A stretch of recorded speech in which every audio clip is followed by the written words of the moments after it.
ಅಧಿಕಾರಿಗಳ ಮೇಲೆ ಸರಿಯಾದ ಹತೋಟಿ ಇಲ್ಲದೆ ಇರುವಂತದ್ದೇ ಈ ರೀತಿಯಾದ ಕಾಮಗಾರಿಗಳಿಗೆ ಮೂಲ ಕಾರಣ ಅಂತೀರಾ? ಒಂದ್ ಕಡೆ ಮಾಶಾಸನವೂ ಇಲ್ಲ, ಇನ್ನೊಂದು ಕಡೆ ಗೃಹಲಕ್ಷ್ಮಿಯೂ ಇಲ್ಲದ ಒಂದು ವಾತಾವರಣ ನಿರ್ಮಾಣವಾಗಿದ್ಯಾ ಅಂತ. ಕೊಟ್ರಲ್ಲ ಫ್ರೀ, ಎಲ್ಲ ಬಡವರು ತಲೆ ಮೇಲೆ ಕೈ ಇಟ್ಟಲ್ಲ. ಈಗ ಇದನ್ನ ನಾವು ಜನರು ಅರ್ಥ ಮಾಡ್ಕೋಬೇಕು. ನಿಮ್ಮ ಒಂದು ಹೋರಾಟ ಆಗಿರ್ಬೋದು, ನಿಮ್ಮ ಒಂದು ಇದರಿಂದಾಗಿ ಆ ಒಂದು ಸಮಸ್ಯೆ ಬಗೆಹರಿದಿದ್ಯಾ?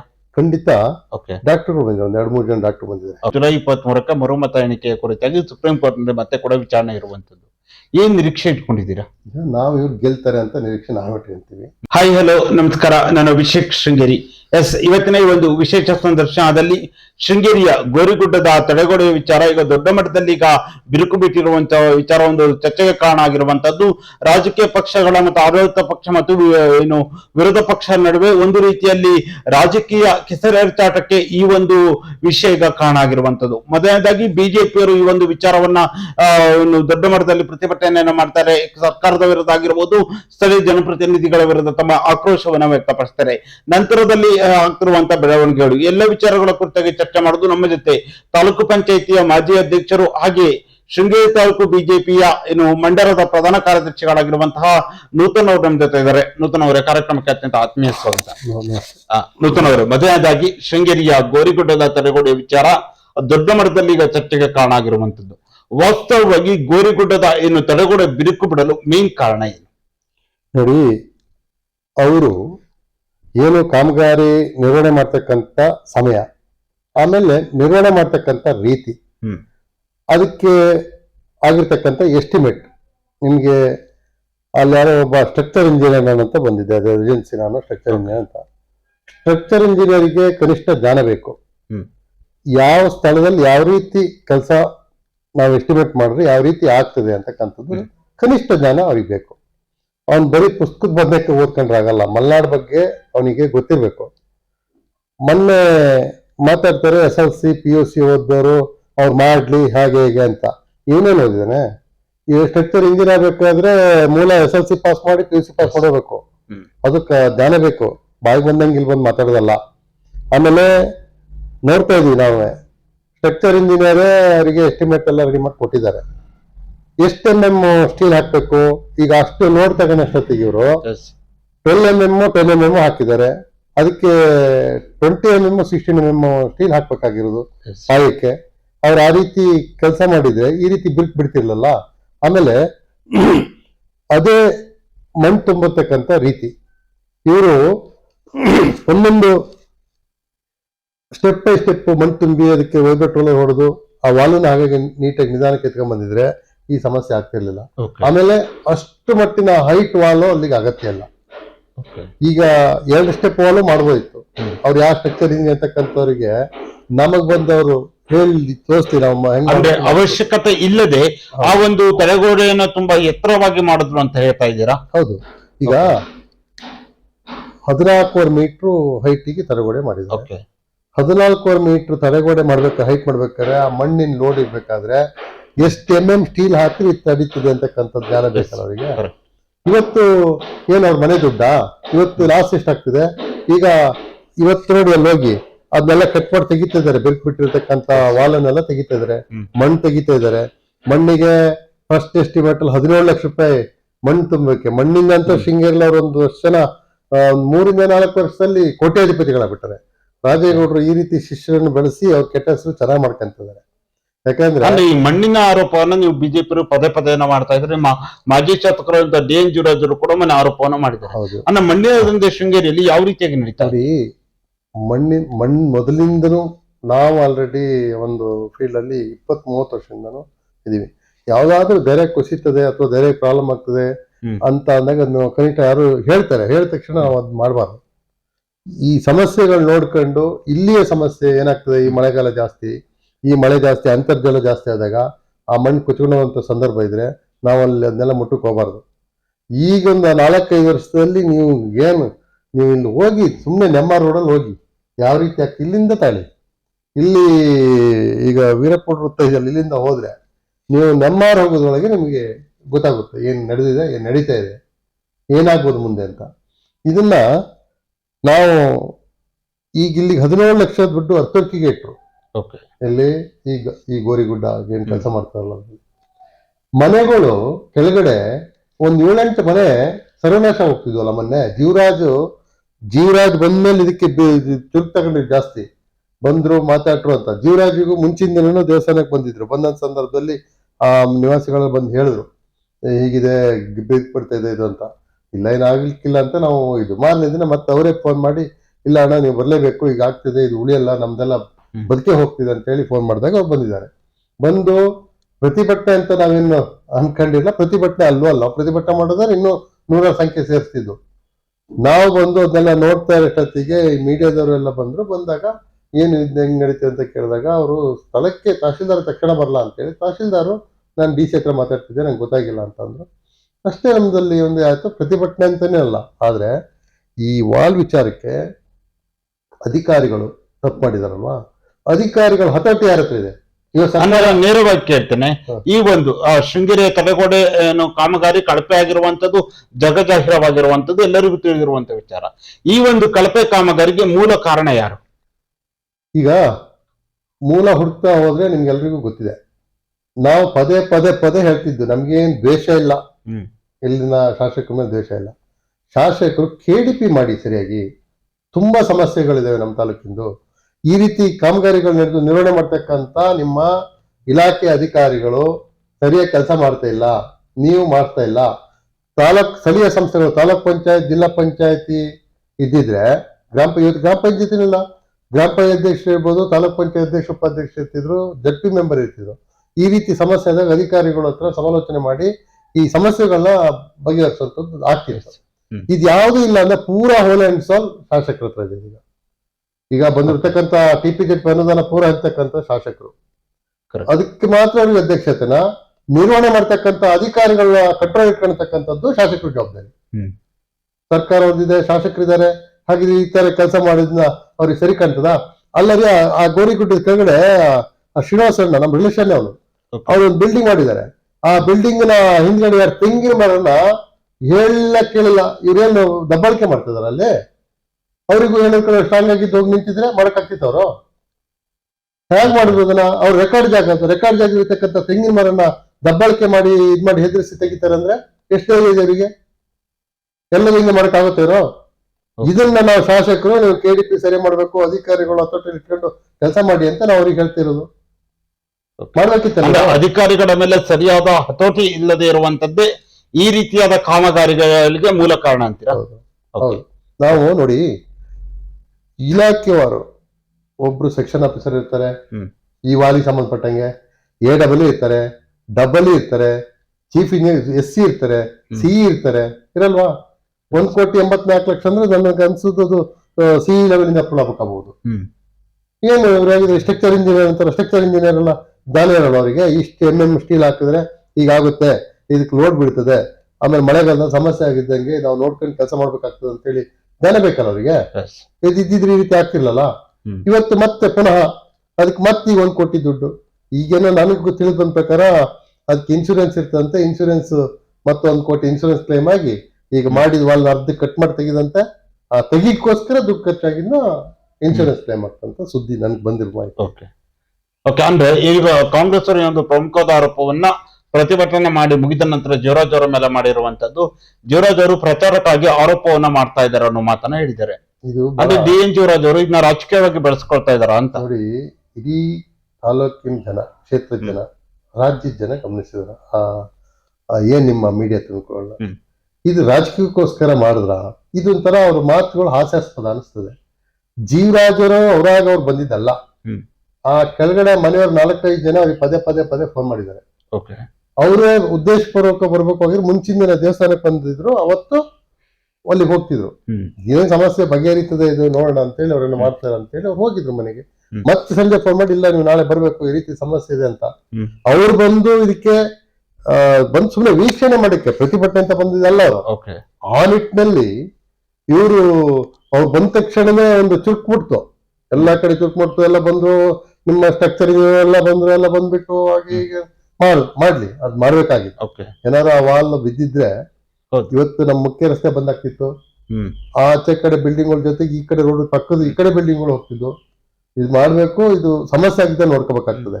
ಜೀವರಾಜ್ ಅವರು ಸಹ ಬೇಡ್ಕೊಂಡ್ರು ದೇವ್ರ ಹತ್ರ, ಎಸ್ ಮಳೆ ಬರ್ದತಿ ಇರ್ಲಿ, ಕಾಪಾಡ್ಲಿ, ಇದು ಒಂದು ಅನಾಹುತ ಆಗೋದು ಬೇಡ ಅಂತ ಹೇಳಿ. ಹ್ಮ್. ಇದಕ್ಕೆ ಯಾರೊಬ್ರು ನಾಯಕರು ಹೇಳಿದ್ರು, ಮುಸ್ಲಿಮ್ಸ್ ಬಗ್ಗೆ ನಿಮ್ಗೆ ಕಾಳಜಿ. ಎಸ್ ನಾನು ಅದೇ ಪ್ರಶ್ನೆ ನಾವು ಹಿಂದೂ ಅದೇ ಪ್ರಶ್ನೆ ಕೇಳ್ಬೇಕಂತ ಮಾಡಿದ್ದೆ. ಹ್ಮ್ ಅಲ್ಲಿ ಇಷ್ಟುವರೆಗೂ ಕೂಡ ಎಲ್ಲೂ ಕೂಡ ಬಿಜೆಪಿ ನಾಯಕರು ಮುಸ್ಲಿಂ ಪರವಾಗಿ ಅಥವಾ ಅವರ ಒಂದು ದರ್ಗಾ ಆಗಿರ್ಬೋದು, ಮಸೀದಿ ಕುರಿತಾಗಿ ಎಲ್ಲಿಯೂ ಕೂಡ ಬಿಜೆಪಿ ನಾಯಕರು ಮಾತಾಡಿಲ್ಲ, ಭಾವನಾತ್ಮಕವಾಗಿ ಮಾತಾಡಿದ್ದು ಎಲ್ಲಿಯೂ ಕೂಡ ನೋಡಿದ ಉದಾಹರಣೆಗಳು ಬಾರಿ ಕಡಿಮೆ. ಆದ್ರೆ ನಿಮ್ಮ ಮಾಜಿ ಶಾಸಕರಾಗಿರುವಂತಹ ಜೀವರಾಜ್ ಅವರು ಅಲ್ಲಿ ಎಲ್ಲೂ ಒಂದು ಕಡೆ ಆ ಮುಸ್ಲಿಂನ ವಿಚಾರವನ್ನ ಮಾತಾಡ್ತಾರೆ. ಮುಸ್ಲಿಂ ನಾಯಕರು ಕೂಡ ಅದಕ್ಕೆ ಕೆಲವೊಂದು ತಿರುಗೇಟನ್ನು ಕೊಟ್ಟಿದ್ದಾರೆ. ಏನು ಇದ್ದಕ್ಕಿದ್ದಾಗೆ ಈ ಒಂದು ಇಷ್ಟೊಂದು ನಮ್ಮ ಬಗ್ಗೆ ಕಾಳಜಿ, ಕೇರು, ಭಾವನಾತ್ಮಕ ವಿಚಾರ ಮಾತಂದ್ರೆ ಇದ್ದಕ್ಕಿದ್ದಂಗೆ ಬಿಜೆಪಿ ಅವರಿಗೆ ಯಾಕೆ ಮುಸ್ಲಿಮರ ಬಗ್ಗೆ ಅಷ್ಟೊಂದು ಒಲವು ಅಥವಾ ಬಂದಿರುವಂತದ್ದು ಅಂತ. ಈಗ ಜೀವರಾಜು ಶಾಸಕರು 3 ಬಾರಿ ಆಗಿದ್ರು. ಸರ್ಕಾರನು ಬಿಜೆಪಿ ಇತ್ತು, ಯಡಿಯೂರಪ್ಪ ಮುಖ್ಯಮಂತ್ರಿ ಇದ್ರಲ್ವಾ. ಇವತ್ತು ನರೇಂದ್ರ ಮೋದಿ ಅವರು ದೇಶದ ಪ್ರಧಾನಿ ಆಗಿದ್ದಾರೆ. ಏನ್ ದೇಶದಲ್ಲಿ ಮುಸ್ಲಿಂ, ಹಿಂದೂ, ಮುಸ್ಲಿಂ ಎಲ್ಲರೂ ಬದುಕ್ತಾ ಇಲ್ವಾ? ಇಲ್ಲಿ ಅನ್ಕೊಳ್ಳಿ, ಇಲ್ಲಿ ಜೀವರಾಜು ಅಷ್ಟು ಟೈಮ್ ಒಂದು ಶಾಸಕರಾಗಿದ್ದಾಗ ಈಗ ಸರ್ಕಾರನು ಬಿಜೆಪಿ ಒಂದು ಅವಧಿ ಇದ್ದ ಸಂದರ್ಭದಲ್ಲಿ ಏನಾಗಿದೆ ಮುಸ್ಲಿಮ್ಸಿಗೆ? ಇಲ್ಲಿ ಯಾವುದೇ ಸಮಸ್ಯೆ ಅಂತ ಬಂದಾಗ ಅವರಿಗೂ ಸ್ಪಂದನೆ ಮಾಡಿದಾರೆ ತಾನೆ. ಇಲ್ಲಿ ಹಿಂದೂ ಮುಸ್ಲಿಂ ಅನ್ನೋ ಇದನ್ನ ಯಾಕೆ ಅವ್ರು ಕ್ರಿಯೇಟ್ ಮಾಡ್ಬೇಕು? ಮತ್ತೆ ಇವರು ಬಿಜೆಪಿ ಮಾಡಿದ್ರಾ? ಮಾಡಿಲ್ಲ. ಆಯ್ತು, ಈಗಲೂ ತುಂಬಾ ಜನ ಮಾತಾಡ್ತೇನೆ, ನಾನು ಹೋಗಿದ್ದೆ ಅಲ್ಲಿ. ಇದು ಇದಕ್ಕೆ ಜಾಗಕ್ಕೋಸ್ಕರ ಇಷ್ಟು ಮಾಡ್ಬಿಟ್ರು. ಅಲ್ಲಿ ಶ್ರೀನಿವಾಸ್ ಅವ್ರದ್ದು ಪ್ರಶಾಂತ್ ಇದ್ದಾರೆ, ಶ್ರೀನಿವಾಸ್ ತೀರೋಗಿದ್ದಾರೆ, ಅವ್ರದ್ದು 10 ಅಡಿ ಜಾಗ ಸೇರಿಸಿ ಅವರು ವಾಲ್ ಮಾಡಿದ್ದಾರೆ ಅಂತಕ್ಕಂಥದ್ದು. ಇವ್ರಿಗೆ ಹಿಂದೂ ಮುಸ್ಲಿಮರ ಭಾವನೆ ಏನಾದ್ರು ಕೇಳಿದ್ರೆ ಅವ್ರ ಜಾಗ ಮುಟ್ಟಕ್ಕೆ ಬಿಡ್ತಿದ್ರಾ? ಬಿಡ್ತಿದ್ರು. ಅದ್ ನಮ್ಗೆ ಇವತ್ತಿದ್ದಾಗ ಗೊತ್ತಿಲ್ಲ. ಶ್ರೀನಿವಾಸ್ ಅವ್ರ ತೆಂಗಿನ ಮರದ ಎಸಿದ್ದು ಇವತ್ತು ಗೊತ್ತಾಗಿದೆ ನಂಗೆ. ಹಿಂದೆ 2 ಮರ ಇದ್ದೀನಿ, ನಾನು ನೋಡಿದ್ದೀನಿ. ನಾನು ಹಿಂದಿಂದ ಅವ್ರ ಮನೆಗೆ ನಮ್ಮ ಸಂಬಂಧಿಕರಾದ್ರಿಂದ ನೋಡಿದ್ದೀನಿ. ಆ ತೆಂಗಿನ ಮರನ ಪ್ರಶಾಂತ್ ಗೊತ್ತಿಲ್ಲತಿ ತೆಗೆದಿದ್ದಾರೆ ಅಂತ ನಂಗೆ ಈಗ ಹೇಳಿದ್ರು. ಇದೆಲ್ಲ ಇನ್ನೊಂದು ಪ್ರಮುಖವಾಗಿ ಆರೋಪ ಬಂದಿರುವಂತದ್ದು, ಆ ಜೀವರಾಜ್ ಅವರು ಹಿಂದೆ ಶಾಸಕರಾಗಿದ್ರು, 3 ಬಾರಿ ಶಾಸಕರಾಗಿದ್ರು. ಅವಾಗಲೂ ಕೂಡ ನಾವು ಈ ಒಂದು ತಡೆಗೋಡೆ ಮಾಡ್ಬೇಕಾದ್ರೆ ಬೇಡಿಕೆಯನ್ನು ಇಟ್ಟಿದ್ದು, ಅವ್ರು ಮಾಡ್ಕೊಟ್ಟಿಲ್ಲ. ಆದ್ರೆ ಈಗ ಇವ್ರು ಮಾಡಿದ್ದಾರೆ, ಅದನ್ನ ಜೀವರಾಜ್ ಅವ್ರಿಗೆ ಸಹಿಸ್ಕೊಳ್ಳಕ್ಕೆ ಆಗ್ತಾ ಇಲ್ಲ ಅನ್ನುವ ಮಾತನ್ನ ಹೇಳ್ತಾ ಇದ್ದಾರೆ. ಆಯ್ತಲ್ಲ ನೋಡಿ, ನಾವು ಅನ್ಕೊಂಡಿದ್ದು ಇದು ದರ್ಗಾಕ್ಕೋಸ್ಕರ ಅಲ್ಪಸಂಖ್ಯಾತರ ಗ್ಯಾಂಟ್ ಅಂತ ಇಲ್ಲಿ ಮಾಡಿರ್ಬೋದು ಅಂತ. ಮಾಡ್ಲಿ, ಕೆಲಸ ಮಾಡೋದು ಮಾಡ್ಬೇಕು. ಜೀವರಾಜ್ ಅವರು ಮಾಡ್ಬೇಕು, ರಾಜೇಗೌಡರು ಮಾಡ್ಬೇಕು, MP ಮಾಡ್ಬೇಕು, ಎಲ್ಲರೂ ಕೆಲಸ ಮಾಡ್ಬೇಕು. ಕೆಲಸ ಮಾಡ್ಬೇಕಂತಾನೆ ಜನ ಆಯ್ಕೆ ಮಾಡಿರ್ತಾರಲ್ಲ. ಅವತ್ತಿನ ಇದಕ್ಕೆ ಅನುಗುಣವಾಗಿ ಅವತ್ತು ಅನುದಾನ ಏನ್ ತಂದಿದ್ದಾರೆ, ಕೆಲಸ ಕೆಲವೊಂದಷ್ಟು ಕಡೆ ಆಗಿದೆ. ಹಾಗಂತ ಎಲ್ಲದೂ ಕೆಲಸ ಒಂದೇ ಸರಿ ಆಗಲ್ಲ. ಇವರಿಗೆ ಭಾವನೆಗಳೇನು ಇರ್ಲಿಲ್ಲ. ಅವತ್ತು ಇಲ್ಲಿ ಕೆಳಗಡೆ ತಡೆಗೋಡೆ ಕೆಳಗಡೆ ಸ್ವಲ್ಪ ಮಟ್ಟಿಗೆ ತಡೆಗೋಡೆ ಮಾಡಿದ್ರು, ಮಣ್ಣು ಜರಿ ಇದ್ದಂಗೆ. ಇಲ್ಲಿ ಶ್ರೀನಿವಾಸ್ ಅವ್ರ ಮನೆ ಹತ್ರ ಸ್ಟಾರ್ಟಿಂಗ್ ಸ್ವಲ್ಪ ಜರಿತಿತ್ತು. ಇವತ್ತು ತಡೆಗೋಡೆ ಮಾಡಿ ನಮಗೇನಿಲ್ಲ. ಆ ಮಣ್ಣು ತುಂಬಿದ್ರಿಂದ ಲೋಡ್ ಬಿದ್ದು ಈ ತರ ಕಾರಣ ಆಗಿರೋದು. ಇದು ಸ್ಟ್ರಕ್ಚರ್ ಇಂದ ತಲೆಬೇಕು. ನಾವು ಈ ತರ ವಾಲ್ ಮಾಡಿದ ತಕ್ಷಣ ಈ ತರ ಮಣ್ಣು ತುಂಬಿ ಅದು ಕಾಂಟ್ಯಾಕ್ಟ್ ಮಾಡದೇನೆ ಇರೋದ್ರಿಂದ ಈ ರೀತಿ ಆಗುತ್ತೆ ಅಂತಕ್ಕಂಥದ್ದು ಅವ್ರಿಗೆ ಕನಿಷ್ಠ ಜ್ಞಾನ ಬೇಕು, ಇಂಜಿನಿಯರ್ ಅಲ್ವಾ? ಇದನ್ನ ಹೇಳ್ಬೇಕಾಗಿತ್ತು. ಇಲ್ಲಿ AWA ಮಾಡ್ತೀವಿ, ಕತ್ತಾಯ್ತಿರೋದು ಇಲ್ಲಿ. ಈಗ ಇಲಾಖೆ ಅಧಿಕಾರಿಗಳು ಸರ್ಕಾರ ಸಂಬಳ ತಗೊಂತಾರೆ, ಏಜೆನ್ಸಿ ಅಂದ ತಕ್ಷಣ ಪುಕ್ಷಟೆ ಬರಲ್ಲ. ಅವನು ಇಲ್ಲಿಗೆ ಸ್ಟ್ರಕ್ಚರ್ ಅವನು ಏಜೆನ್ಸಿ ಕೊಟ್ಟರು ದುಡ್ಡು ಕೊಟ್ಟೇ ಬರ್ಬೇಕು, ಅವರು ದುಡ್ಡು ತಗೊಂಡೇ ಬರುವಂತದವ್ರು, ಪುಕ್ಷಟೆ ಬರಲ್ಲ. ಆ ನಿಟ್ಟಿನಲ್ಲಿ ಬಂದು ಅವ್ರ ಕೆಲಸನ ಸರಿಯಾಗಿ ಕೆಲಸ ಮಾಡ್ಬೇಕು. ಬರೀ ಸಂಬಳ ತಗೊಂಡು ನಾವು ಚೇರ್ ಸಾವ್ಸ್ ಹೋಗುದಾದ್ರೆ ಅವ್ರು ಬೇಡ, ಅವ್ರು ಹೋಗ್ಲಿ, ಬೇರೆಯವ್ರು ಇರ್ತಾರೆ. ಇಂಜಿನಿಯರಿಂಗ್ ಮಾಡಿದ್ರು ತುಂಬಾ ಜನ ಇದ್ದಾರೆ ಇವತ್ತು. ಹಾಗಾಗಿ ಕೆಲಸ ಮಾಡ್ಬೇಕು, ಕೆಲಸ ತಗೋಬೇಕು. ತಗೊಂತಕ್ಕಂಥ ಜವಾಬ್ದಾರಿ ಶಾಸಕರು ನಾವು ಕೇಳ್ತೇವೆ. ನಾವು ರಾಜೇಗೌಡರು ಅಂತ ಕೇಳೋದು, ಕ್ಷೇತ್ರ ಶಾಸಕರಿಗೆ ಕೇಳ್ತೀವಿ. ನೂತನ ಅವ್ರೆ, ಅದೇ ರೀತಿಯಲ್ಲಿ ಈಗ ನಾವು ಶೃಂಗೇರಿಯ ಗೋರಿಗುಡ್ಡದ ತಡೆಗೋಡೆ ಬಿರುಕು ಬಿಟ್ಟಿದ ವಿಚಾರದ ಕುರಿತಾಗಿ ಈ ಒಂದು ಸಮಸ್ಯೆಗೆ ಅಲ್ಲಿ ಅಧಿಕಾರಿಗಳಾಗಿರ್ಬೋದು, ಕಾಂಟ್ರಾಕ್ಟರ್ಗಳಾಗಿರ್ಬೋದು, ಇಂಜಿನಿಯರ್ಗಳು ಕೂಡ ಇದಕ್ಕೆ ಹೊಣೆ ಆಗೋದ್ರಲ್ಲಿ 2 ಮಾತಿಲ್ಲ. ಇವರ ವಿರುದ್ಧ ಒಂದು ವಿರೋಧ ಪಕ್ಷವಾಗಿ ಏನು ಕ್ರಮವನ್ನು ಕೈಗೊಳ್ಬೇಕಂತ ನೀವು ಆಡಳಿತ ಪಕ್ಷವನ್ನು ಒತ್ತಾಯ ಮಾಡ್ತೀರಾ? ನೋಡಿ, ಕಾಂಟ್ರಾಕ್ಟ್ರು ದೇವರಾಜ್ ಅಂತಕ್ಕಂಥವಂತ ನನಗೆ ಗೊತ್ತಾಯ್ತು. ಫಸ್ಟ್ ಟೆಂಡರ್ ಹಾಕ್ತಾರೆ ಅವ್ರು, 3 ಜನ ಟೆಂಡರ್ ಹಾಕ್ತಾರೆ. ಅದನ್ನೆಲ್ಲ ಸ್ವಲ್ಪ ವಿಷಯ ತಿಳ್ಕೊಂಡು ಏನಾಯ್ತು ಅಂತ ಹೇಳಿ. ಋಷಶೃಂಗ ಹೆಗಡೆ ಒಬ್ರು ಹಾಕ್ತಾರೆ, ದೇವರಾಜ್ ಒಬ್ರು ಹಾಕ್ತಾರೆ, ಇನ್ನೊಬ್ರು ಅದು 3 ಜನ ಹಾಕ್ತಾರೆ. 3 ಜನ ಹಾಕಿದಾಗ ಇವರು ಲೆಸ್ ಹಾಕಿದ್ದಾರೆ. ಲೆಸ್ ಹಾಕಿ ನಂತರದಲ್ಲಿ ಇವ್ರು ಕೆಲಸ ಮಾಡಕ್ ಬಂದಿದ್ದಾರೆ. ಬಂದಂತ ಸಂದರ್ಭದಲ್ಲೂ ಒಂದು ಪಂಚಾಯತಿ ಸಿಟ್ಟಿಂಗ್ ಕೂತಿದ್ದಾರೆ ಎಲ್ಲ. ಕೂತು ಇನ್ನೊಬ್ಬ ಈ ಲೋಕಲ್ ಏನ್ ಮಾಡ್ಬಿಟ್ಟಾರೆ, ಅದಕ್ಕೆ ನಮ್ಮ ಮರಳು ಮೂಟೆನೆ ಅಂದ್ರೆ ಇಟ್ಟಿದ್ದಕ್ಕೆ ಅದು ಅವ್ರವ್ರು ಚರ್ಚೆ ಆಗಿ 10 ಲಕ್ಷ ರೂಪಾಯಿ ಮಾತುಕತೆ ಆಗಿದೆ ಅಂತ ನನ್ಗೆ ಮಾಹಿತಿ ಬಂದಿರೋದು. ಆಯ್ತಾ? ಇದೆಲ್ಲ ಆದಾಗ ಅವ್ನು ಕಾಂಟ್ರಾಕ್ಟ್ರು 100% ಕೆಲಸ ಮಾಡಕ್ ಆಗಲ್ಲ. ಅದ್ರಲ್ಲೂ ಈ GST ಅಮೌಂಟ್ ಬಿಡಿ, ಅದ್ ಲೆಸ್ ಮಾಡಿ 18% ಲೆಸ್ ಮಾಡಿ ಮಾಡಿರ್ತಾರೆ. ನಂತರದಲ್ಲೂ ಎಲ್ಲ ಏನು ಅಂತ ಒಂದಷ್ಟು ನಮಗೂ ಗೊತ್ತಿದೆ. ಆಯ್ತಾ? ಅದೆಲ್ಲ ಕೆಲಸ ನಾವು ಕಾಂಟ್ರಾಕ್ಟ್ ಯಾವ್ದು ಬೇಕಾರಾಗ್ಲಿ ಕೆಲಸ ನೀಟ ಮಾಡ್ಬೇಕು, ಈ ರೀತಿ ಸಮಸ್ಯೆ ಆಗಬಾರ್ದು. ಯಾಕಂದ್ರೆ 10 ಜೀವ ಹೋಗ್ತಿತ್ತಲ್ಲ, ಇವ್ರೇನಾದ್ರು ಅವತ್ ಮಳೆ ಇನ್ನು ಕಡಿಮೆ ಆಗಿಲ್ಲ ಅಂದಿದ್ರೆ, ಹೋದ್ ಸರಿ ಮಳೆ ಈ ಸರಿ ಇದ್ದಿದ್ರೆ ನಮ್ ರಸ್ತೆ ಬ್ಲಾಕ್ ಇದೊಂದು 5-6 ಬಿಲ್ಡಿಂಗ್ ಹೋಗ್ತಿದ್ವು. ಇವರಿಗೆಲ್ಲ ಯಾರು ಏನ್ ಕೊಡ್ತಿದ್ರು ಸರ್ಕಾರ? ಅದು ರೆಕಾರ್ಡ್ ಪಕ್ಕ ಇದ್ದವ್ರಿಗೆ ಸ್ವಲ್ಪ ಕೊಡ್ತಾರೆ, ಇಲ್ದಿದ್ದವ್ರಿಗೆ ಅದು ಇಲ್ಲ. ಆ ನಿಟ್ಟಿನಲ್ಲಿ ನಮಗೆ ಯಾಕೆ ನಾವು ಆವೇಶಕ್ಕೊಳಗಾಗ್ತೀವಿ ಅಂದ್ರೆ, ಈ ರೀತಿ ಕೆಲ್ಸಗಳನ್ನ ಕಳಪೆ ಕಾಮಗಾರಿ ಮಾಡಿದಂತ ಸಂದರ್ಭದಲ್ಲಿ ನಮ್ಗೆ ಸಿಟ್ಟು ಬರ್ತದೆ, ನಾವು ಮಾತಾಡ್ತೀವಿ. ಅದನ್ನ ಮಾತಾಡದೆ ನೋಡ್ಕೊಂಡು ಜವಾಬ್ದಾರಿ ಆಡಳಿತ ಮಾಡ್ತಕ್ಕಂಥವ್ರಿಗೆ ಇರ್ತದೆ, ಶಾಸಕರು ಇರ್ತಾರೆ. ನಾವು ಶಾಸಕರಿಗೆ ಕೇಳ್ತೀವಿ, ಜಿಲ್ಲಾಡಳಿತ ಕೇಳ್ತೀವಿ, ಶಾಸಕರು ಕೇಳ್ತೀವಿ. ಇದು ಪ್ರಕೃತಿ ವಿಕೋಪದ ಗ್ರಾಂಟ್. ಇದು DC ತಹಶೀಲ್ದಾರ್ ಇವ್ರದ್ದೇ ಗ್ರಾಂಟ್. ಇದೊಂದಕ್ಕೆ ಕೊಟ್ರೆ ಸಾಕವರು ಇಡೀ ತಾಲೂಕಲ್ಲಿ ಈ ತರ ತುಂಬಾ ಸಮಸ್ಯೆಗಳಿದಾವೆ, ಆದ್ರೂ ಕೊಟ್ಟಿದ್ದಾರೆ. ಆಯ್ತು, ಕೊಟ್ಟಿದ್ದಾರೆ, ಹೋಗಿ ಸರಿಯಾಗಿ ನಿರ್ವಹಣೆ ಮಾಡ್ಬೇಕಾಗಿದ್ದ ಜವಾಬ್ದಾರಿ ಯಾರು? ಅದನ್ನ ಮಾಡಿಸ್ಬೇಕಾಗಿದ್ದ ಜವಾಬ್ದಾರಿ ಯಾರು? ಇದನ್ನ ನಾವು ಕೇಳ್ತಾ ಇದೀವಿ. ಇದರಲ್ಲಿ ವಿರೋಧ ಪಕ್ಷ, ಆಡಳಿತ ಪಕ್ಷ, ನಾವು ದೇಶಕ್ಕೆ ನಾವು ಮಾಡ್ತಾ ಇಲ್ಲ. ಶಿವರಾಜವರು ಬಂದಿದ್ದು ಇಲ್ಲಿ ನಿವಾಸಿಗಳು ಕರೆದಿದ್ರಿಂದ ಬಂದಿದ್ ಬಿಟ್ರೆ ಅವರಾಗಿ ಅವ್ರು ಬಂದಿದ್ದು ಅಲ್ಲ. ಓಕೆ, ಅದೇ ರೀತಿಯಲ್ಲಿ ಈಗ ಹೆಚ್ಚಿನದಾಗಿ ಈಗ ಹಲವಾರು ಜನರು ಶೃಂಗೇರಿ ಆಗಿರ್ಬೋದು, ರಾಜ್ಯದ ಬೇರೆ ಬೇರೆ ಭಾಗದಲ್ಲಿ ಒಂದು ಸಮಸ್ಯೆ ಕಂಡು ಬರ್ತಿರುವಂತದ್ದು, ತಿಂಗಳು ಏನು ಮಾಸಾಸನ ಏನು ಬರ್ತಾ ಇತ್ತು, ಅದು ವೃದ್ಧ ವಯಸ್ಸಾದವರಿಗಾಗಿರ್ಬೋದು, ಬೇರೆ ಬೇರೆ ವಿಶೇಷಚೇತನರಿಗಾಗಿರ್ಬೋದು ಏನು ಬರ್ತಾ ಇತ್ತು, ಆ ಒಂದು ಮಾಸಾಸನಗಳು ಸರಿಯಾಗಿ ಬರ್ತಾ ಇಲ್ಲ ಅನ್ನೋ ಮಾತು ಕೇಳಿ ಬರ್ತಾ ಇದೆ. ಶೃಂಗೇರಿಯಲ್ಲಿ ಯಾವ ರೀತಿ ಅದೊಂದು ಪರಿಸ್ಥಿತಿ ನಿರ್ಮಾಣ ಆಗಿದೆ? ಬಹಳ ಒಳ್ಳೆ ಪ್ರಶ್ನೆ ಕೇಳಿದ್ರಿ. ನಾನು ಇವತ್ತು ಬೆಳಿಗ್ಗೆ ಕೃಷಿ ಇಲಾಖೆ ಹೋಗಿದ್ದೆ. ನನಗೆ ಕಿತ್ಲೆ ಮನೆ ಕೊಡುಗೆ ಅಂತ ಒಂದು ಸ್ಥಳ ಇದೆ, ನಮ್ಮ ಕಿಗ್ಗಾದಿಂದ 6 ಕಿಲೋಮೀಟರ್ ದೂರ ಹೋಗುತ್ತೆ. ತುಂಬಾ ಹಳ್ಳಿ, ಬರೀ ಗಿರಿಜನರೇ ವಾಸಿಸ್ತಕ್ಕಂಥ ಒಂದು ಟೂರ್. ಅದು 28/6/2024 ಬಾಬುಗೌಡ ಅಂತಕ್ಕಂಥ ಒಬ್ಬ ವ್ಯಕ್ತಿ ಜಮೀನಲ್ಲಿ ಕೆಲಸ ಮಾಡ್ತಾ ಇರ್ತಾನೆ. ಕೆಲಸ ಮಾಡ್ತಾ ಬೇಲಿ ಕಟ್ಟಿರ್ತಕ್ಕಂಥ ಸಂದರ್ಭ ಬೇಲಿ ಬೇಕಾಗ್ತಕ್ಕಂಥ ಪರಿಕರಗಳನ್ನು ತರಲಿಕ್ಕೆ ಹಳ್ಳ ದಾಟಿ ಹಚ್ಚಿ ಹೋಗ್ತಾನೆ. ಹಳ್ಳ ದಾಟಷ್ಟೊತ್ತಿಗೆ ಹಳ್ಳ ನೀರಷ್ಟು ಇರ್ಲಿಲ್ಲ.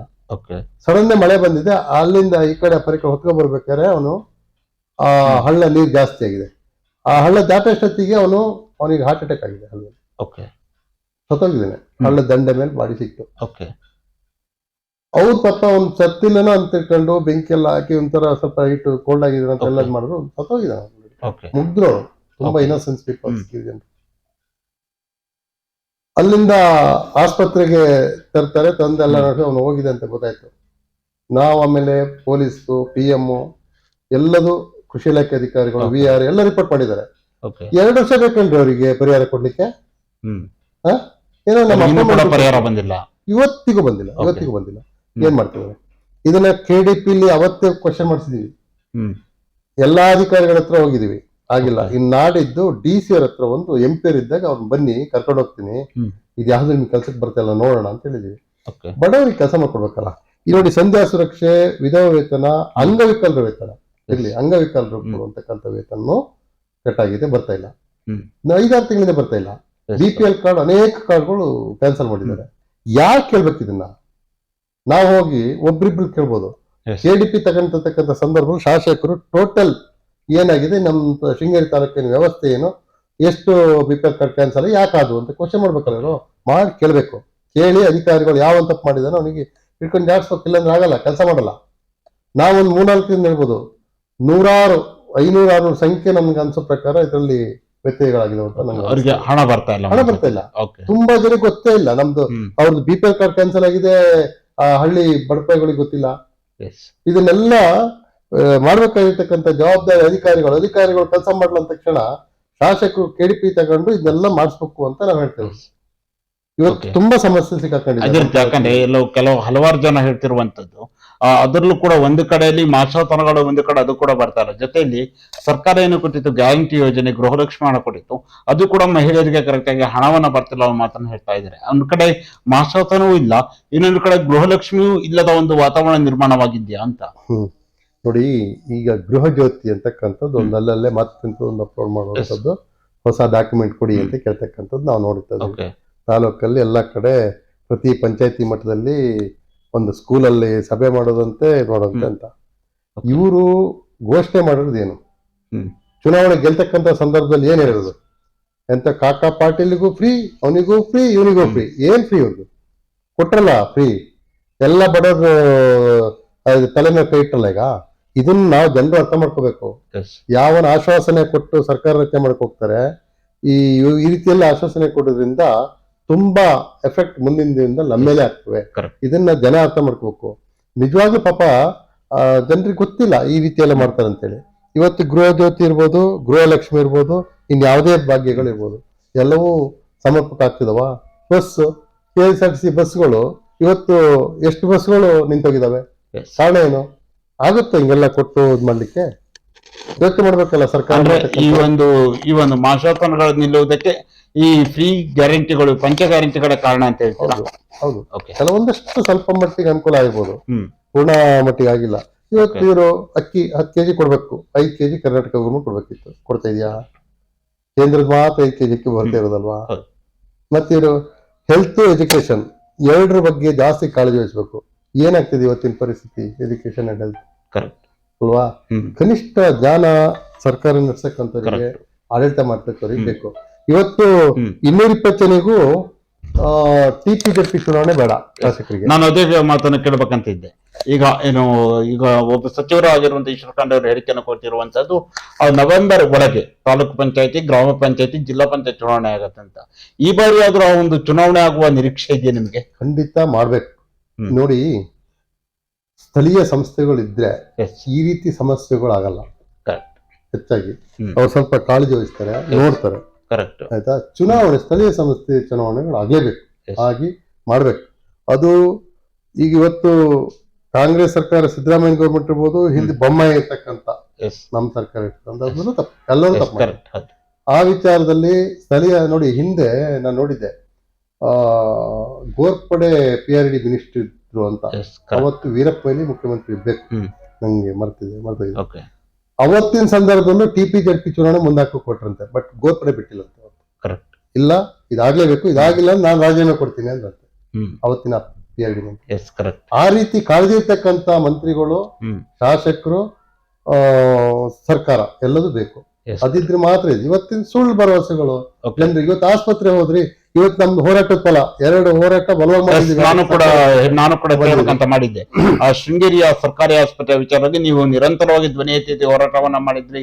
ಮಾಧ್ಯಮಗಳು ಮುಂದೆ ಕೂಡ ನೀವು ಒಂದು ಸಮಸ್ಯೆಯನ್ನು ಹೇಳಿದ್ರಿ. ನಿಮ್ಮ ಒಂದು ಹೋರಾಟ ಆಗಿರ್ಬೋದು, ನಿಮ್ಮ ಒಂದು ಇದರಿಂದಾಗಿ ಆ ಒಂದು ಸಮಸ್ಯೆ ಬಗೆಹರಿದಿದ್ಯಾ? ಖಂಡಿತ. ಓಕೆ. ಡಾಕ್ಟರ್ಗಳು ಬಂದಿದ್ದಾರೆ, 2-3 ಜನ ಡಾಕ್ಟರ್ ಬಂದಿದ್ದಾರೆ. ಓಕೆ. ನಾವು ಅದನ್ನ ಶಾಸಕರಿಗೆ ಚಾರ್ಜ್ ಮಾಡಿದೀವಿ. ಹ್ಮ್. ತುಂಬಾನೇ ಅವ್ರಿಗೆ ಒತ್ತಡ ಹಾಕಿದೀವಿ, ಆಮೇಲೆ ಸರ್ಕಾರಕ್ಕೆ ಒತ್ತಡ ಹಾಕಿದೀವಿ. ಓಕೆ. ಹೆಲ್ತ್ ಮಿನಿಸ್ಟರ್ ಹತ್ರನೂ ಹೋಗಿದೀವಿ ನಾವು ಸಂದರ್ಭ ಬಂದಾಗ. ಹೋಗಿ ಸರ್ಕಾರಿ ಆಸ್ಪತ್ರೆ ಪರಿಸ್ಥಿತಿ ಹಿಂಗಿದೆ, ಹ್ಮ್. ಇದ್ ನಾವು ಏನೋ ಸ್ವಲ್ಪ ದುಡ್ಡು ಕಾಸು ಕೈಲಿರೋರು ಮಂಗಳೂರಿಗೋ, ಉಡುಪಿಗೋ, Yes, ಮಣಿಪಾಲಿಗೆ ಹೋಗ್ತಾರೆ. ಹ್ಮ್. ಬಡಪಾಯಿಗಳ ಪರಿಸ್ಥಿತಿ ಏನೋ, ಅವ್ರನ್ನ ಯಾರು ರಕ್ಷಣೆ ಮಾಡ್ತಾರೆ? ಇವರು ಇಲ್ಲಿಂದ ರೆಫರ್ ಮಾಡ್ತಾರೆ ವೆನ್ಲಾಕಿಗೋ, ಮೆಗ್ಗಾನಿಗೋ, ಶಿವಮೊಗ್ಗಕ್ಕೆ, ಮಂಗಳೂರು ಅಥವಾ ಮಣಿಪಾಲಿಗೆ. ಅಲ್ಲಿ ನಮ್ಮಲ್ಲಿಂದ ಪೇಷಂಟ್ ಹೋದ್ರೆ ಹೇಳೋರಲ್ಲ ಕೇಳೋರಲ್ಲ, ತೆಗೆದು ಬದಿಗಿಟ್ಟಿರ್ತಾರೆ ಅಷ್ಟೇ. Correct. ನಾವು ಯಾರಿಗಾರು MP-ಗೋ MLA-ಗೋ ಇಂಪ್ಲೇಸ್ ಮಾಡೋ ಚೂರು ಕೇರ್ ತಗೊಂತಾರೆ, ಇಲ್ಲಾಂದ್ರೆ ಅದು ಇಲ್ಲ. ಹ್ಮ್. ಆ ರೀತಿ ಕೆಟ್ಟ ಪರಿಸ್ಥಿತಿಗಳು ಇದಾವೆ. ಆಯ್ತು, ಇವತ್ತು ಇಲ್ಲಿಂದ ನಾವೀಗ ಮಂಗಳೂರಿಗೆ ಕರ್ಕೊಂಡು ಹೋಗ್ತೀವಿ ಪೇಷಂಟ್ ಅಂದ್ರೆ, ಈ SK ಬಾರ್ಡರ್ ಟು ನಮ್ ಕನ್ಕೋಡ್ ಗೇಟ್ ತನಕ Yes. ರಸ್ತೆ ಹೆಂಗಿದೆ Correct. ನೀವು ನೋಡಿದ್ರಲ್ಲ. Yes. ಇದಕ್ಕೂ ಮೊನ್ನೆ ಹೋರಾಟಕ್ಕೆ ಇಳಿದೀವಿ, MP ಅವ್ರು ಕರ್ಕೊಂಡ್ ಬಂದು ನಾವು ಹ್ಮ್. ಅದನ್ನ ಮಾಡ್ಬೇಕು. ಎಸ್, MP ಅವರು ಕೂಡ ಮೊನ್ನೆ ಬಂದು ಕೆಲವೊಂದು ನ್ಯಾಷನಲ್ ರಾಷ್ಟ್ರೀಯ ದರಿಯ ವೀಕ್ಷಣೆಯನ್ನು ಮಾಡಿ ನೀವು ಕೂಡ ಆ ಒಂದು ಸ್ಥಳಕ್ಕೆ ಹೋಗಿದ್ವಿ. MP ಅವರು ಹಾಸನದಲ್ಲಿ ಏನ್ ಭರವಸೆಯನ್ನು ನೋಡಿ, ಕೊಟ್ಟರು? MP ಅವರು ಇಲ್ಲಿ ಜಾಗ ಬದಲಾವಣೆ ಅಂದ್ರೆ ರೆವಿನ್ಯೂ ಜಾಗ ಕೊಡ್ಬೇಕು, Yes, ಫಾರೆಸ್ಟ್. correct. ಹ್ಮ್. ಅದಕ್ಕೂ ಪರ್ಸನಲ್ ಇಂಟ್ರೆಸ್ಟ್ ತಗೊಂಡು ಪಾಪ ಶಿವಮೊಗ್ಗ ಹೋಗಿ ಅಲ್ಲಿ 100 ಎಕರೆ ಜಾಗ, 40 ಹೆಕ್ಟೇರ್ ಜಾಗನ ಹ್ಮ್. ಅರಣ್ಯ ಇಲಾಖೆಗೆ ಹಸ್ತಾಂತರ ಮಾಡಲಿಕ್ಕೆ ಎಲ್ಲ ರೀತಿಯ ಒಂದು ಹೋರಾಟ ಮಾಡಿದ್ದಾರೆ. Okay. ಅದಾಗ್ತದೆ. ಆಮೇಲೆ ನಮ್ಗೆ ಈಗ ರಸ್ತೆ ಆಗ್ಲೇಬೇಕು. Yes. ಕೆರೆಕಟ್ಟೆ ತನಕ ನೀವು ರಸ್ತೆ ನೋಡಿದ್ರಿ, ಹ್ಮ್. ಬ್ರಿಡ್ಜ್ಗಳು, ರಸ್ತೆಗಳು ಎಷ್ಟು ಕೆಟ್ಟದಾಗಿದೆ ಅಂತ. Yes, correct. ಇವತ್ತು ಶೋಭಾ ಕರಂದ್ಲಾಜೆ ಅವರು ಹಿಂದೆ ನಮ್ಗೆ MP ಇರ್ತಕ್ಕಂಥ ಸಂದರ್ಭದಲ್ಲಿ Yes. CRF ಫಂಡ್ ಅನ್ನ ಈ ಉಳುವೆ ಟು ಸಂಕಲಾಪುರ 5 ಕಿಲೋಮೀಟರ್ Yes, ಮಾಡಿದ್ದಾರೆ. correct. ಹೌದು. ಈ 5 ಕಿಲೋಮೀಟರ್ ಅಲ್ಲಿ 3 ಕಡೆ ಫಾರೆಸ್ಟ್ ಅಬ್ಜೆಕ್ಷನ್ ಆಗಿ ನಿಲ್ಸಿದಾರಲ್ಲ, ಹ್ಮ್. ಶಾಸಕರು ಇದ್ರ ಬಗ್ಗೆ ಏನ್ ಮಾಡಿದ್ದಾರೆ? KDP ತಗೊಂಡು ಅಧಿಕಾರಿಗಳನ್ನ ಕೇಳ್ಬೇಕಲ್ಲ, ಅರಣ್ಯ ಇಲಾಖೆಯವರು, ರೆವಿನ್ಯೂ ಏನ್ ಪ್ರಾಬ್ಲಮ್ ಆಗಿದೆ, ಇದು ಯಾಕೆ ನಿಲ್ಸಿದ್ರಿ, ಇದು ಮಾಡ್ಬೇಕು ಅಂತ. ಅವ್ರದೇ ಕ್ಷೇತ್ರ, ಅವ್ರದೇ ಏರಿಯಾ ಅಲ್ಲ. Yes. ಅವರಿಗೆ ಈಗ ಯಾವುದೇ ಕೇಂದ್ರದಿಂದ ಅನುದಾನ ಬಂದ್ರು ಅದಕ್ಕೆ ಅಧ್ಯಕ್ಷತೆ ಶಾಸಕರೇ ಇರ್ತಾರೆ. Correct. ಇವತ್ತು ಯಾವ CRF ಫಂಡ್ ಬರ್ಲಿ, ಎಲ್ಲೇ ಬರ್ಲಿ, ಇವತ್ತು ಹ್ಮ್. ನಿಮ್ಗೆ ಈಗ ಹುಣಸಹಳ್ಳಿ ಟು ಶೃಂಗೇರಿ ತನಕ ಈಗ 50 ಕೋಟಿ ಬರ್ತದೆ. ಹ್ಮ್. ನಿರ್ವಹಣೆ ಮಾಡ್ತಕ್ಕಂಥ ಶಾಸಕರೇ ಇರ್ತಾರೆ, Yes, ಕ್ಷೇತ್ರ correct. ಶಾಸಕರು. Okay. ಆಯ್ತಾ? Okay. ಹಾಗಾಗಿ ಅಂದ್ರೆ ಈ ಎಲ್ಲ ಸಮಸ್ಯೆಗಳ ವಿರುದ್ಧವಾಗಿ ಮುಂದಿನ ಎಲ್ಲೋ ಒಂದ್ ಕಡೆ ನೋಡಿದ್ರೆ ಮೊನ್ನೆ ಒಂದು ಹೋರಾಟಗಳನ್ನ ಬಿಟ್ರೆ ಬಿಜೆಪಿ ಒಂದು ರೀತಿಯಲ್ಲಿ ಆಡಳಿತ ಪಕ್ಷ ಆಗಿರ್ಬೋದು, ಸ್ಥಳೀಯ ಸಮಸ್ಯೆಗಳ ವಿರುದ್ಧ ಹೋರಾಟ ಮಾಡುವಲ್ಲಿ ಶೃಂಗೇರಿ ತಾಲೂಕಲ್ಲಿ ಮಾಡಿದ್ರು, ಆದ್ರೆ ಕ್ಷೇತ್ರಾದ್ಯಂತ ಹೋರಾಟ ಮಾಡುವಲ್ಲಿ ಬಿಜೆಪಿ ಒಂದು ರೀತಿಯಲ್ಲಿ ಸಂಪೂರ್ಣವಾಗಿ ವಿಫಲವಾಗ್ತಾ ಇದೆಯಾ ಅಂತ. ಇಲ್ಲ ನೋಡಿ, ನಾವು ನಮ್ಮ ಜೀವನ ಹೋರಾಟ ಮಾಡ್ಕೊಂಡೇ ಬಂದಿದ್ದೀವಿ. ಮುಂದೆ ಹೋರಾಟ ಖಂಡಿತ ಮಾಡ್ತೀವಿ ನಾವು. ನಾವು ಜನರ ಜೊತೆ ಹಿಂದೆ ಇದ್ದರೂ ಮುಂದೆ ಇರೋರೆ, ಕಷ್ಟ ಇರಲಿ ಜೊತೆ ಇರಲಿ. ಈಗ TPJP ಗ್ರಾಂಟ್ ಬಂದಂತ ಸಂದರ್ಭದಲ್ಲಿ ಯಾವುದೋ ಒಂದು ಭಾಗಕ್ಕೆ ಮೀಸಲು ಇಟ್ಕೊಂಡು ಹೋಗಿದ್ದಾರೆ. ನಾವು ಹಿಂದಿ ಕಿಗ್ಗಾದಲ್ಲಿ ನೀವು ನೋಡಿದ್ರಿ, ಕೋಗಿಂಬೆಲ್ ರಸ್ತೆ ಬಾಳೆಗಿಡ ಎಲ್ಲ ನೆಟ್ಟಿದ್ದು ಕಳೆದ ಮಳೆಗಾಲದಲ್ಲಿ ದೊಡ್ಡ ದೊಡ್ಡ ಗುಂಡಿ ಬಿದ್ದಿದ್ದು. ಅದು ಜಿಲ್ಲಾ ಪಂಚಾಯತ್ ರಸ್ತೆ. DP ಚಂದ್ರೇಗೌಡರ ಪೀಡಲ್ಲಿ PMJC ಸೇರಿಸಿದ್ರು, ಒನ್ ಟೈಮ್ ಸೆಟ್ಲ್ಮೆಂಟ್ ಅಂತ ಆತರ ಏನೋ ಮಾಡಿ ಸ್ವಲ್ಪ ತುಂಬಾ ಚೆನ್ನಾಗಿ ಕೆಲಸ ಮಾಡಿದ್ರು. ಎಲ್ಲ ಆ ರಸ್ತೆ ಎಲ್ಲ ಹೊಂಡ ಗುಂಡಿ ಬಿದ್ದೋಗಿದೆ. ಅದಕ್ಕೆ ವರ್ಷಕ್ಕೊಂದು 5-10 ಲಕ್ಷ ಇಟ್ಟರು ಆ ಗುಂಡಿಗಳು ಮುಚ್ಚಿ ಕೆಲಸ ಮಾಡಿಕೊಟ್ರು ಸಾಕಿತ್ತು. ಅಲ್ಲಿ ಹುಲ್ಸೆ ಸುಬ್ಬಣ್ಣಗೌಡ್ರು ಅಂತ ಕಾಂಗ್ರೆಸ್ ಹಿರಿಯ ನಾಯಕರು ಪಾಪ ದಿನಾರು ಮನ್ಸಲ್ಲೇ ಬೇಜ ಮುಡ್ಕಂತ ಓಡಾಡ್ತಾರೆ ರೋಡಲ್ಲಿ.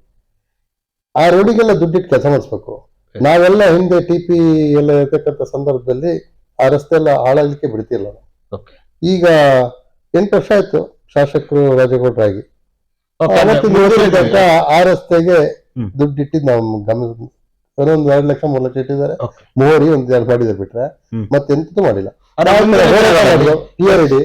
PRD ರಸ್ತೆ ಅದು ಹೋರಾಟ ಮಾಡಿದ ಸಂದರ್ಭದಲ್ಲಿ ಕೇಳ್ಬೇಕಾದ್ರೆ KDP ಇದೆಲ್ಲ ಮಾಡ್ತಕ್ಕಂಥ ಸಂದರ್ಭದಲ್ಲಿ ಏನ್ ಸಮಸ್ಯೆ ತಾಲೂಕಿನಿದೆ ಎಲ್ಲಿದೆ ಅಂತ ಅನುದಾನ ಇದ್ದಿದ್ನ TPJP ಅನುದಾನ ಮಾತ್ರ ಹಂಚಿಕ್ಕಿವ್ರ ಇಲ್ಲ ಅಂದ್ರೆ ಈಗ ನೀವು ಹೇಳ್ತಕ್ಕ ಹಲವಾರು ಸಮಸ್ಯೆಗಳಿದೆ, ಓದು ಒಪ್ಪುವಂತದ್ದು. ಆದ್ರೆ ಈ ಸಮಸ್ಯೆಗಳನ್ನ ಇಟ್ಟುಕೊಂಡು ಮುಂದಿನ ದಿನಗಳಾದ್ರೂ ಕೂಡ ವಿರೋಧ ಪಕ್ಷವಾಗಿ ಬಿಜೆಪಿ ಹೋರಾಟಕ್ಕೆ ಹಿಡಿಯತ್ತೋ ಅಥವಾ ಈಗಿರುವಂತಹ ಸ್ಥಿತಿಯಲ್ಲಿ ಬಿಜೆಪಿ ಇರುತ್ತಾ ಅಂತ? ಖಂಡಿತ ನೋಡಿ, ನಾವು ಅವತ್ತು ಹೋರಾಟ ಮಾಡಿದೀವಿ, ಅದಕ್ಕೆ 2-3 ಹೋರಾಟ ಮಾಡಿದೀವಿ.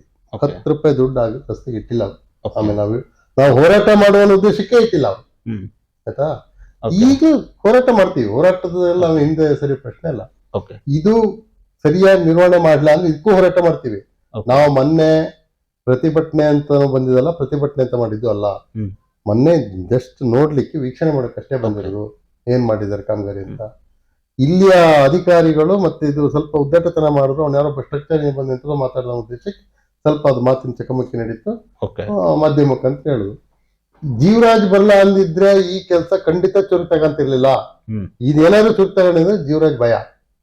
ಜೀವರಾಜ್ ಒಂಥರ ಕ್ಷೇತ್ರದಲ್ಲಿ ಜೀರಿಗೆ ಮೆಣಸಿನಕಾಯಿ ಪವರ್ ಇದ್ದಂಗೆ, ಹಂಗಾಗಿ ಅವರು ಪವರ್ ಕೆಲಸ ಮಾಡ್ತಾರೆ. ಜೀರಿಗೆ ಮೆಣಸಿನ ಪವರ್ ಈಗ ಎಲ್ಲ ಕಡೆ ವರ್ಕೌಟ್ ಆಗ್ತಾ ಇದೆಯಾ? ಆಗ್ತಿದೆ.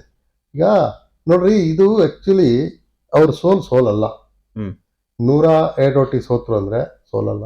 ಹಿಂದೆ 1800 ಸೋತ್ರಲ್ಲ ಒಟ್ಟಿಗೆ, ಅದು ಸೋಲಲ್ಲ. ಅವರು 1 ಓಟಿಂದ ಸೋತ್ರು ಸೋಲೆ ಅಲ್ವಾ? ಆಯ್ತು, ಆದ್ರೆ ಬಹಳ ಡಿಫ್ರೆನ್ಸ್ ಅಲ್ಲಿ ಸೋತಿಲ್ಲ. ಇದು ನೀವು 18,000 ಲೀಡ್ ಗೆದ್ರು ಒಂದು ಟೈಮ್. ಹೌದು, ಆ ನಂತರದಲ್ಲ ಇದು ಬಾರ್ಡ್ರು ಅದು ಇದ್ರಲ್ಲೇ ಸೋತಿದೆ. ಈಗ ಅದೇ ಒಂದು ಇದನ್ನ ಇಟ್ಕೊಂಡು ಅವ್ರು ಹಿಂದಿನ ಸರಿ ಏನಾದ್ರು ಗೆದ್ದಿದ್ರೆ ಜೀವರಾಜು, ಈ ಸರಿ ಸೋಲೇ ಇಲ್ಲ ಅವ್ರು. ಯಾಕಂದ್ರೆ ಅವ್ರು ಹಿಂದಿನ ಸರಿ ಗೆದ್ದಿದ್ರೆ ಸರ್ಕಾರ ಎತ್ತಿ ಇವ್ರು ಒಂದು ಒಳ್ಳೆ ಮಂತ್ರಿ ಆಗ್ತಿದ್ರು. 3,000 ಕೋಟಿ ತಂದು ಎಲ್ಲ ಗ್ರಾಮೀಣ ರಸ್ತೆಗಳು ಮಾಡಿರ್ತಿದ್ರು, ವರ್ಕ್ ಮಾಡಿರ್ತಿದ್ರು. ಈಗ ಈಸಿ ಪಾಸ್ ಆಗ್ತಿದ್ರು. ಅವ್ರ ಆ ಸೋಲಿಂದ ನಮ್ಗೆಲ್ಲ ನೋವಿದೆ, ಅವತ್ತು ಸೋಲ್ಬಾರ್ದಿತ್ತು ಅಂತ. ಆದ್ರೆ ಅದು ಅದೃಷ್ಟ ಇದಿರ್ತವೆ. ಆಯ್ತು, ಈಗ ಅದೇ ವಿಚಾರ ಕುರಿತಾಗ ಮಾತಾಡೋದಾದ್ರೆ, ಈಗ 23ನೇ ತಾರೀಕು ಜುಲೈ 23ಕ್ಕೆ ಮರುಮತ ಎಣಿಕೆಯ ಕುರಿತಾಗಿ ಸುಪ್ರೀಂ ಕೋರ್ಟ್ ನಲ್ಲಿ ಮತ್ತೆ ಕೂಡ ವಿಚಾರಣೆ ಇರುವಂತದ್ದು. ಏನ್ ನಿರೀಕ್ಷೆ ಇಟ್ಕೊಂಡಿದ್ದೀರಾ? ನಾವು ಇವ್ರು ಗೆಲ್ತಾರೆ ಅಂತ ನಿರೀಕ್ಷೆ ನಾವಿಟ್ಟಿರ್ತೀವಿ ಅಲ್ವಾ.